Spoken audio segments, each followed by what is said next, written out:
And this is the biggest issue. Some say this is the only issue facing Philadelphians, and that is gun violence in our city. Our partners at Every Voice, Every Vote from the Lenfest Institute have surveyed Philadelphia voters.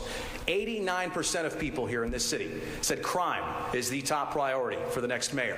Now, in that survey, 64% of voters said that they have heard gunshots in their own neighborhood in just the last 12 months. When we talk to citizens, the number one issue they mention is the number of people dying in our city, especially young people.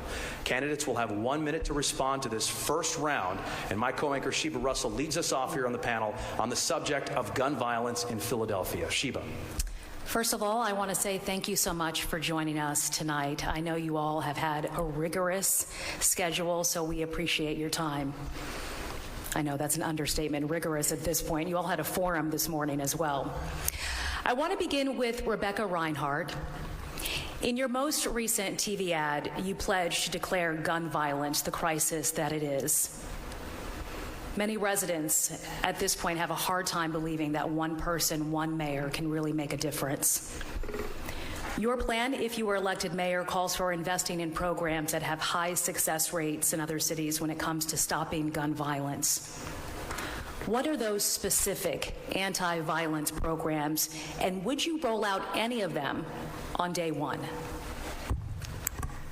Thank you for that question. My name is Rebecca Rhynhart, and I'm very happy to be here. Thank you for hosting today to Temple and to Fox. As mayor, I will tackle gun violence and make our city safer on day one. That involves implementing the proven programs that have been shown to work in other cities, such as New Orleans and Oakland. 50% homicide reduction rate in Oakland, 27% in New Orleans. I would implement them on day one. Also, as mayor, I would activate the Emergency Operations Center on day one to coordinate not just the police response, but streets department to fix lighting, behavioral health to provide trauma treatment for the neighborhoods most impacted by violence. And I would pull the DA and the police commissioner together to get them on the same page to tackle illegal guns. There is a lot the mayor can do. What are those specific programs?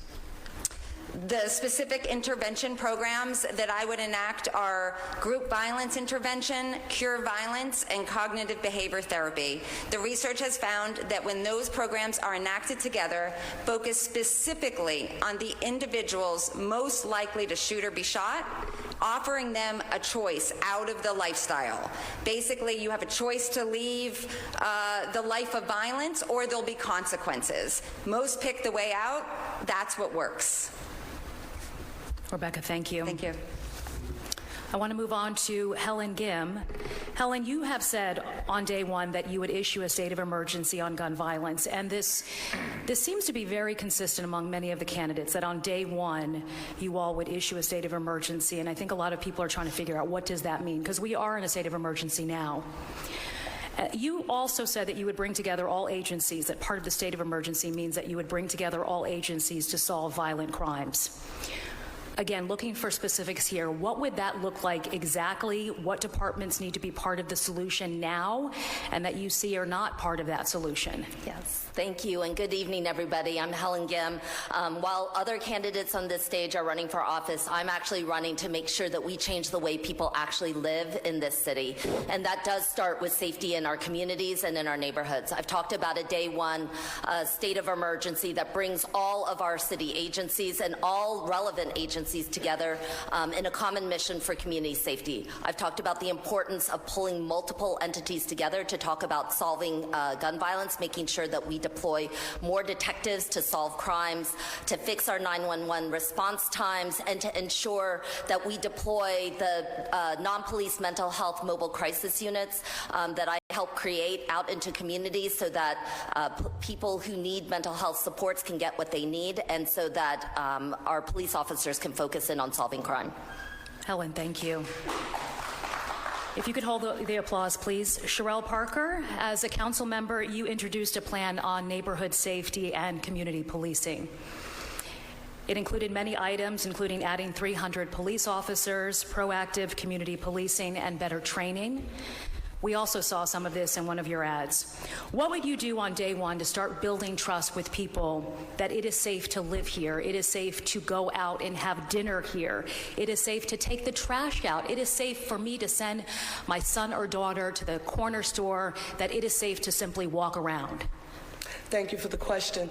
Good evening, everyone. My name is Cherelle Parker, and because my lived life experience closely mirrors the people feeling the most pain in our city, I am uniquely situated to make the tough decisions necessary to stop the sense of lawlessness that is plaguing our city and immediately introduce the comprehensive neighborhood safety and community policing plan, putting 300 officers on the street, proactively engaged in community policing, walking the beat, riding the bikes, getting to know the people that they are sworn to protect and serve, and not just there in response to a crisis or a 911 call.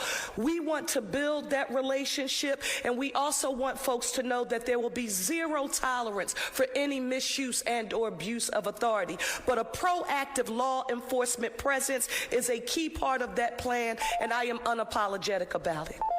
Cherelle, thank you. Okay, thank you very much. We continue our conversation on gun violence now with our Jeff Cole. Jeff.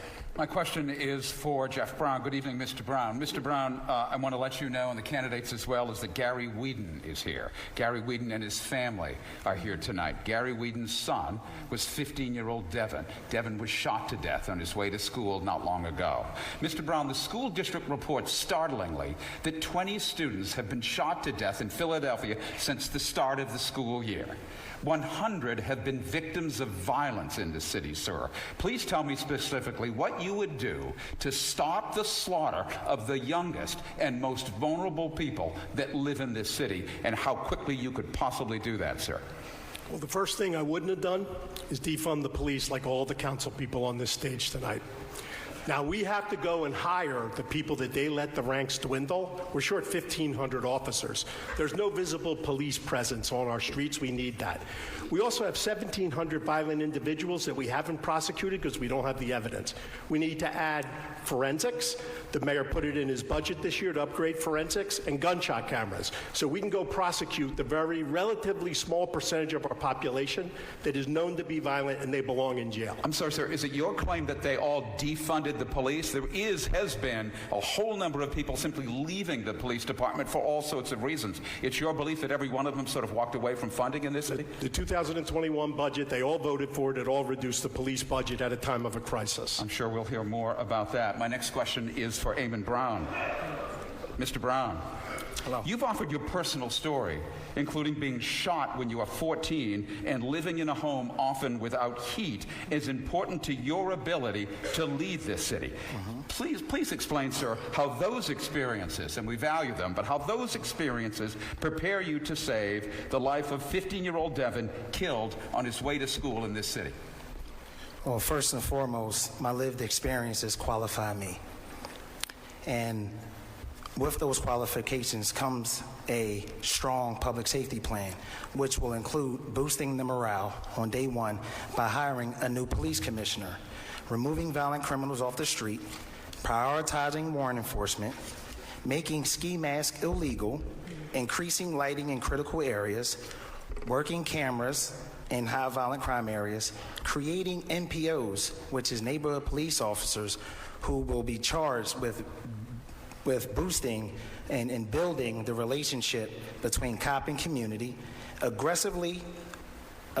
creating an aggressive social media task force, and revive community court to address the quality of life crimes, and then also citywide focused deterrence.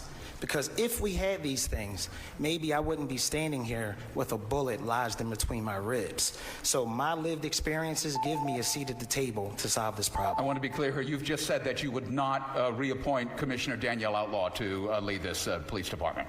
Yes. Okay. All right, our conversation continues. Thomas Drayton. Jason, thank you, and once again, good evening to all the candidates. I want to continue the conversation with Allan Domb. You have a lofty goal of reducing homicides, gun violence by 50% by the end of your first term. You two have stated you want to instate a crime emergency across the city. Families are tired of hearing declarations, of hearing words.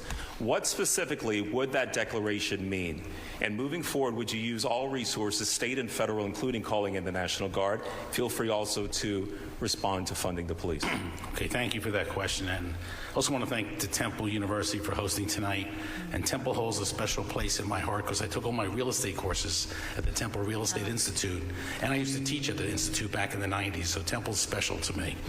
But to answer your question, day one, I would declare a crime emergency in the city and a public health emergency in Kensington. I would also have my 10-point public safety comprehensive plan. It's on my website, votedom.com, has all 10 points that I would institute immediately. I'd also have a public safety cabinet. I've already met with this cabinet prior when I was on council, consisting of the police commissioner, the district attorney, FBI, ATF, Attorney General, U.S. Attorney, the courts, PATCO and SEPTA security, EDS and MEDS, including Temple security. I would conduct the meetings myself. That's what the city needs, leadership. I would conduct the meetings on a weekly basis, whether they take 1 hour or 5 hours. There is nothing more important right now than getting public safety under control. Yes or no, would you call in the National Guard? I would not call in the National Guard immediately, no. I would work with Governor Josh Shapiro, and if we needed additional police, I'd try to get the state police to help us. And real quickly here, would you continue funding? How would you assess the budget, the police department's budget moving forward? I would continue funding, but I want to make sure the real issue is we need more police officers. We have a shortage right now. We have money for the existing openings. We need to fill the ranks in the police department. Mr. Domb, thank you. Continuing the conversation with Derek Green, you have been very critical of the current leadership, the mayor as well as the commissioner. You've called it a crisis in leadership. What's your plan day one, and what accountability will you hold on yourself if your plan fails to curb the violence? Well, good evening, everyone. Derek Green, and running to be the 100th mayor of the city of Philadelphia. Now, as a former assistant district attorney who was once racially profiled, I put together a plan that I announced in front of the DA's office about how we're going to reduce shootings in the Green administration by 25% or more in the first year. We're going to do that through presence, accountability, opportunity, investment. Presence is bringing more police officers into the city of Philadelphia using hiring bonuses that reflect the city of Philadelphia. Accountability, as you asked about, making sure we have working with the U.S. Attorney's Office to make sure that those people that have illegal guns in our city are going to be held accountable. That's what happened when I was in DA's office. And so we're going to make sure we're going to hold people accountable. I was the first candidate to say we need to have new leadership in reference to our police commissioner. I'll bring in a police commissioner. And we're going to make sure we're going to really address the issues in the city of Philadelphia, because Philadelphians should expect more and deserve better from our city. And as someone who's worked in the DA's office and not just sold cereal as a career, that's what we're going to do in the Green administration. All right. Thank you very much. That wraps up our first round.